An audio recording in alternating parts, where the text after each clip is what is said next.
ڕێز و سڵاوبەوە بینەران و گوێگرانی خۆشەویستی تەلەڤیزیۆنی کۆمەڵا بە بەرنامەی لەگدان و هەڵوێز لە قسمەتەوەی خۆشەویستدان کۆمەڵی بابەتمان ئامادەیە بۆتان دەخوێنمەوە. بابەتی یەکەمان بە ناونیشانی زەیدی لە ژووری چاودێری چاو. ناونیشانی بابەتێکە کە لایەن بەختیار شاوەیسەوە ئامادەکراوە. 100 ڕۆژ بەسەر تەمەنی کابینەکەی عەلی زەیدی گوزەشت.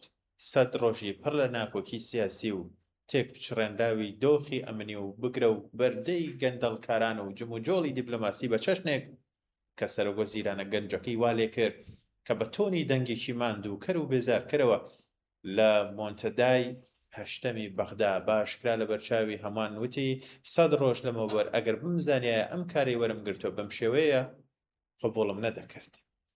هەروەکوتی بە هیچ جۆرێک لەژێر هیچ بارودۆخ و هیچ بارودۆخێک بڵێن بی لە ویلایەتی دووەم ناکەمەوە. ئەم ئێستا گەر بە چاوی ئینسافەوە لە پەڕی ڕووداوەکانی ئەو 100 ڕۆژە هەڵبدەینەوە تێدەگەین کە بۆچی زەیدی بەو شێوەیە و لەو ماوە کورتەدا هێندە وەڕەس و بێزار و بەو جۆرە پەشیمانە لە وەرگرتنی پۆستی بەرزترین دەسەڵاتی عێراق.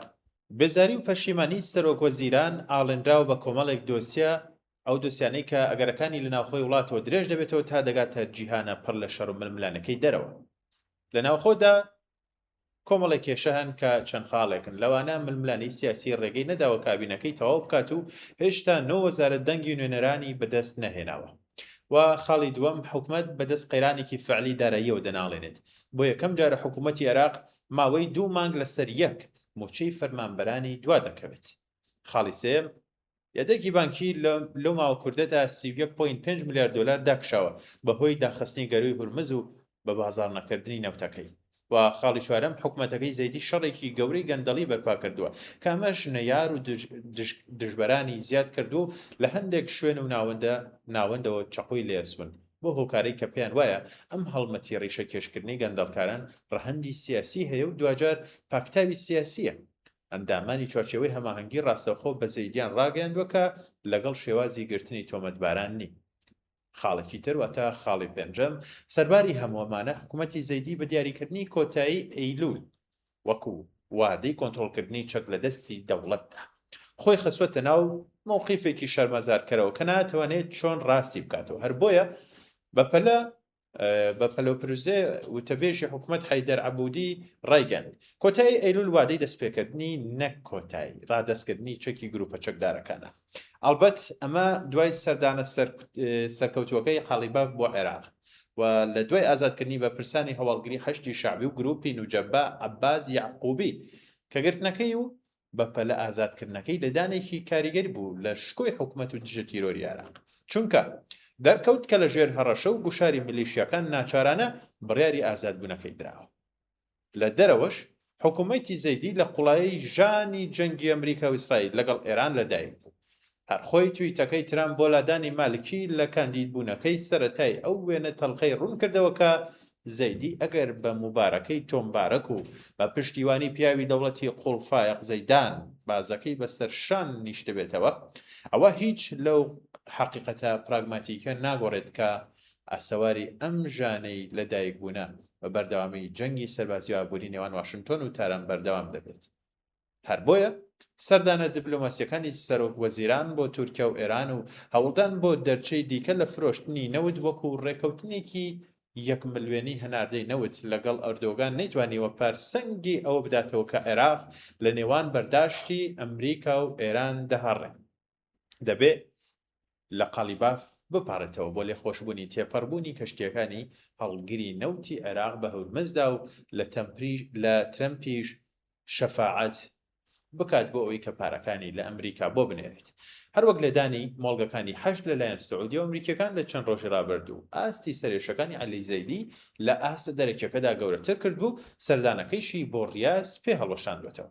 سەرڕای هەمووەمانە خاڵی ئیجابی لە تەمەنی زەیدی لەو سەردانە دیپلۆماسیانە دەبینرێت کە خۆی و زەیدان بۆ ئەمریکا و ئێران و تورکیا و سووریا ئەنجامیان داوە و بە شێوەیەکی ڕێژەی کۆمەکی ڕوبەڕووبوونەوەی کۆی ئاستەنگیەکانیان کردووە. ئەگەر نا وەکو زۆرێک لە چاودێران پێیان وایە لە ئێستادا زەیدی لە ژووری چاودێری شەڕدایە و لە دوای 30 ئەیلول دەزانین کە بە سەلامەتی یان بە مەرگ دێتە دەرەوە.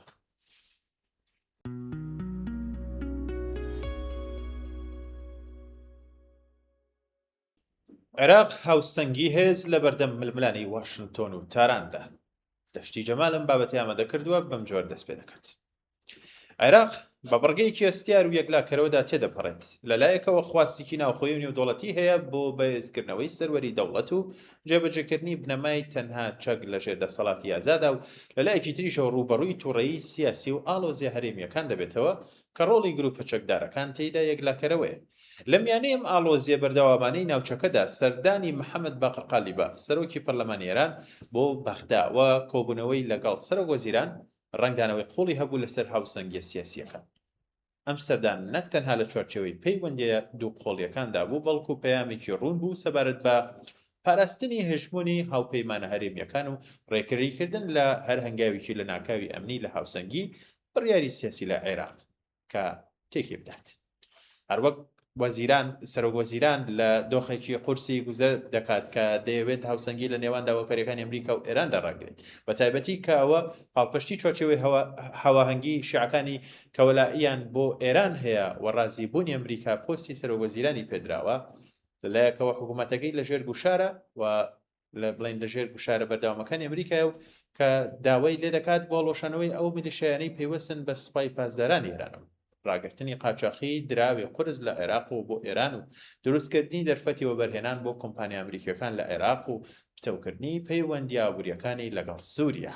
ئەوەی بۆ ئەمریکا گرنگەوەیە کە بەغدا خۆی لە نەفوزی ئێران دوور بخاتەوە و لەگەڵ هاوپەیمان ئەمریکیەکانی ناوچەکە تێگەڵ بێت و هاوسەنگی بپارێزێت. داواکاری ئێرانیش لە سەردانەکەی قالیباف بۆ بەغدا و کۆبوونەوە لەگەڵ زەیدی ئەوە بووکە بەشێک لە چەکە قورسەکانی گروپە چەکدارەکان بە شێوەیەکی کاتی بگوازنەوە بۆ ئێران وەکو ئامانەت، ویان چەکەکان لە شوێنێکی دیاریکراودا هەڵبگیرن واتە بەکار نەهێنرن بەبێ ئەوەی ڕاستەخۆ بدرێنە دەستی حکوومەتی عێراق. ئەم پێشنیارانە بە ئاماجی کەمکردنەوەی ئەگەری ڕوبەڕووبوونەوەی حکوومەتی عێراق لەگەڵ گروپە چەکدارەکان هەڵسەنگێنرێن و هەڵسەنگێنراوە. لە بەرامبەریشدا سەرچاوەکانی حکوومەتی عێراق و تویانە بەغدا پێداگیری لەسەر کۆنتڕۆڵکردنی هەموو چەکێک لەلایەن دەوڵەتەوە دەکات. لە بەرامبەر ئەم گێژاوە سیاسی و ئەمنیە و گوشارە دەرێکی و ناخۆیانەدا سەرچاوەیەک لە چوارچێوەی هەماهەنگی ئاشکرای کردووە کە سەرکردە دیارەکانی شیعە وەک نووری مالکی، عەمار حەکیم و هادی عامری پێشنیازیان پێشکەشی گروپە چەکدارەکان کردووە بە ئامانجی هێورکردنەوەی دۆخەکە و کەمکردنەوەی گرژیەکان لەگەڵ سەرۆک وەزیران. خاڵی سەرەکی ئەم پێشنیازە بریتە لە گۆڕینی چەمکی داماڵینی چەک بۆ ئیدارەدانی چەک بە شێوەیە کە بەکارهێنانی چەک بە تەواوی بکەوێتە ژێر فەرمانی فەرماندەی گشتی هێزە چەکدارەکانەوە بۆ ڕێگریکردن لە هەر جوڵەیەکی سەربازی دەرەوەی بڕیاری دەوڵەت، بە تایبەت لە پەیوەندیدا لەگەڵ کەتائیبی حیزبوڵڵا و بزوتنەوەی نوجەبە. لە هەمان کادا لیژنەیەکی تایبەت بە سەرۆکایەتی عامری و حەکیم پێکهێنراوە بۆ ئەوەی وەکو ناوبژیوان لە نێوان ئەو گروپانە و سەرۆک وەزیراندا کار بکەن و ڕێگری لە گواستنەوەی کێشە سیاسیەکان بۆ پێکدادانی مەیدانی بگرن. کۆی گشتی کێشەکان پێمان دەڵێن کە سەرۆک وەزیران ناتوانێت بە شێوازە توند و خێراکان چەک لە میلیشیا نزیکەکانی ئێراندا بماڵێت. لە ڕوانگەی پراکتیکیشەوە سیاسەتی حکومەت زیاتر بەرەو تێکەڵکردن یان خستنە ژێر چەتری فەرمی دەوڵەتەوە دەچێت نەک داماڵینی یەکجاری، چونکە سەرکەوتنی هەر هەنگاوێک بەسراوەتەوە بە توانە و هێزی دامزراوەکانی دەوڵەت بۆ ڕوبەڕووبوونەوەی قەیرانەکان بەبێ هەڵۆشانەوەی ئارامی سیاسی وڵات لە بەرامبەر خواستە دەرەکی و ناوخۆیەکاندا. دیارە نە ئەمریکا دەتوانێت عێراق بە ئاسانی و بە تەواوی لە ژێر هێژمونی ئێران دەربهێنێت و نە ئێرانیش دەتوانێت تا سەر هێزێکی باڵادەست و یەکلاکەرەوە بێت لە عێراقدا. بۆیە عێراق هێشتا وەکو گۆڕەپانێکی سەرەکی بۆ ململانێ و کێوەڕکەی نێوان ئەمریکا و ئێران دەمێنێتەوە. ململانەیەک کە کاریگەریەکانی تەنها لە بوارە سیاسی و ئەمنیەکاندا نییە بەڵکو بە شێوەیەکی ڕاستەوخۆ لەسەر ئاڕاستەی سیاسی ناوخۆی عێراقیش کاریگەری هەیە. لەبەرەمە ئاسایی بوونەوە و جێگیرکردنی پەیوەندیەکانی عێراق و ئەمریکا تەنها بە گۆڕینی هاوسەنگی هێز لە ناوخۆ مەیسەر نابێت بەبێ کەمکردنەوەی کێشە و ناکۆکیەکان لە نێوان واشنتۆن و تاراندا، بەڵکو کارێک کێژگار سەخت و پڕ لە گرفت دەبێت، چونکە تا ئەو کاتێ عێراق لە ناوچەی کێبڕکەی استراتیژی نێوان ئەم دوو هێزەدا بمێنێتەوە هەر هەوڵێک بۆ دانانی پەیوەندیکی هاوسەنگ و جێگیر لەگەڵ یەکێکیان بە شێوەیەکیان بە شێوەیەکی تر بڵێن دەکەوێتە ژێر کاریگەری پەیوەندیەکانی نێوان ئەمریکا و ئێران. لە لایەکی دیکەوە سەرجەم ئەو هێزانەی لە چەند ساڵی ڕابردوودا دەسەڵاتدارەتی عێراقیان بەدەستەوە بووە، سەرباری ناکۆکی و کێشمەکێشمیان تەوافەقی نێوان ئەم گرووپە و میلیشیا و تایفانە بووە بۆ داسەپاندنی یاسا و ڕێسەی کۆنەپەرستانە و درێژدان بە جێگا و ڕێگایان و هەر کەمێنە دەسەڵاتدا نەک کێشە و ناکۆکیان لەسەر ماهیەتی دەسەڵات. لە کۆتاییشدا ڕێگای چارەسەر لە بەریەکخستنی بسووتنەوەیەکی جەماوەری بەرفراوانە لە دژی دەسەڵاتدارەتی و حکمی تایفی و بنەماڵەیی بۆ کردنە دەرەوەی ئەمریکا و ئێران و دەستکۆتاکردنی هێزە ئیسلامی و قەومیەکان لەسەر ژیانی خەڵک هێنانە ئارای هەلومەرجێک کە لە ساییدا خەڵکی عێراق بتوانن ئازادانە بڕیار لەسەر سیستەمی حکومڕانی داهاتووی عێراق بدەن.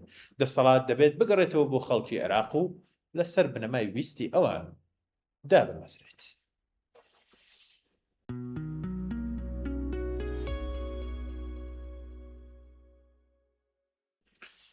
تەنیایی لە سەردەمی پەیوەندیە خێراکاندا کارزان عەزیزم بابەتی ئامادە کردووە بەم جۆرە دەست پێ دەکات.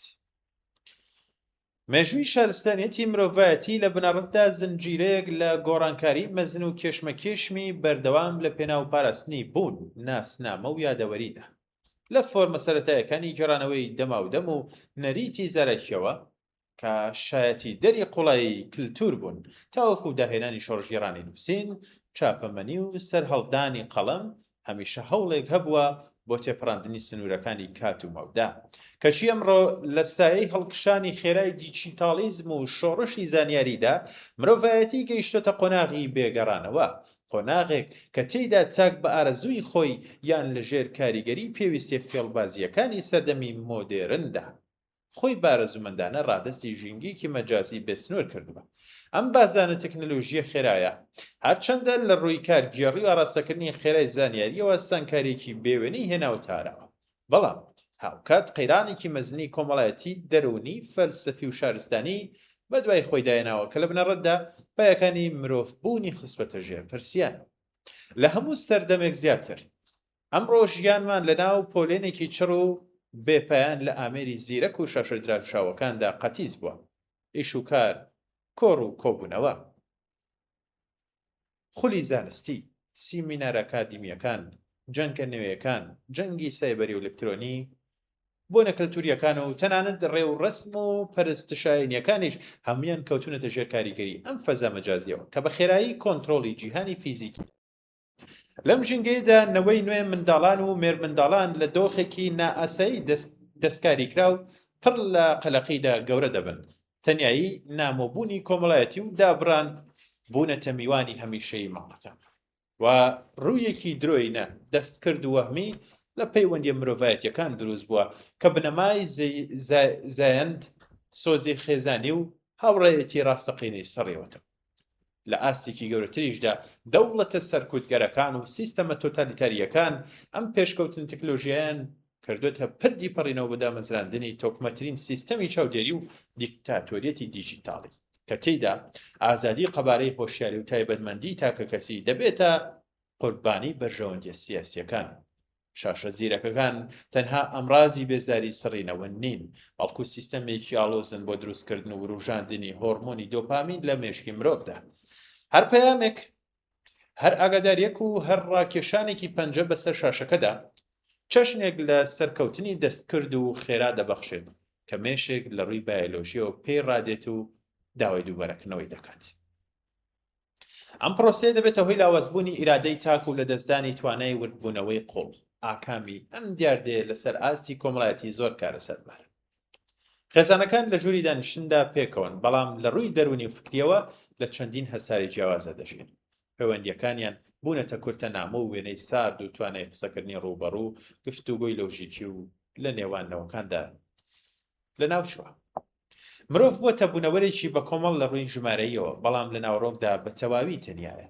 ئەم گۆڕانکاریە بنەڕەتیە سنووری ژیانی تایبەتی مرۆڤی تا ئێستا نەمان بەرتەسە کردوێتەوە و کۆمپانیا زەبەلەحەکانی زانیاری و تەکنۆلۆژیای کردووە بە بڕیاردەری سەرەکی سەرنجوە ڕاستەی گشتی. تاکەکان ئێستا لە ناو ئەم بازنەیەدا بوونەتە کەرەستەیەکی خاوەن بەهای نزم، بینەری پاسیڤ و بێدەسەڵات کە کات و وزە و دەرونیان لە ڕێگەی دوگمەی لایک، شەیر و فۆڵەوە دەدۆشرێت و دەفرۆشرێت بێ ئەوەی ئاگاداری فۆتانی بەشێکی مەزن لە تەمەنی خۆیان بن.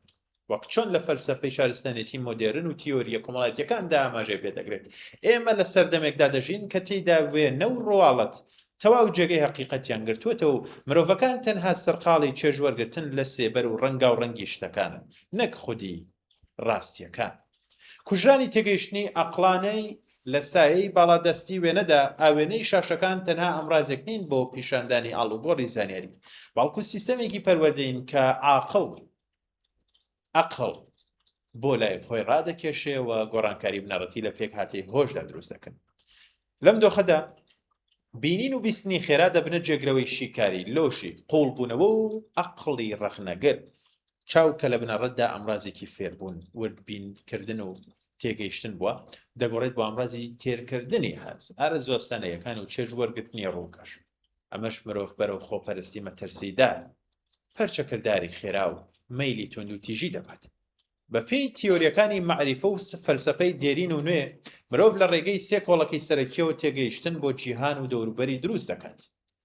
تێگەیشتنی هزر، لۆژیک و ئیستیدلال، تێگەیشتنی هەستەوەری پێنج هەستەکان و تێگەیشتنی سۆزداری حیکمەت و عەقڵی دڵ.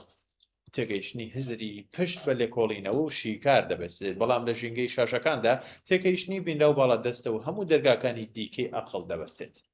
لێرەدا فۆرم و ڕووکەش جێگەی ناوەڕۆک دەگرنەوە. ئەدەب، فۆلکلۆر، شێعر و چیرۆکە ڕەسەنەکانی کۆمەلگا کاڵ دەبنەوە و مرۆڤ دەبێتە بارمتەی دەنگ و ڕەنگە خێراکان.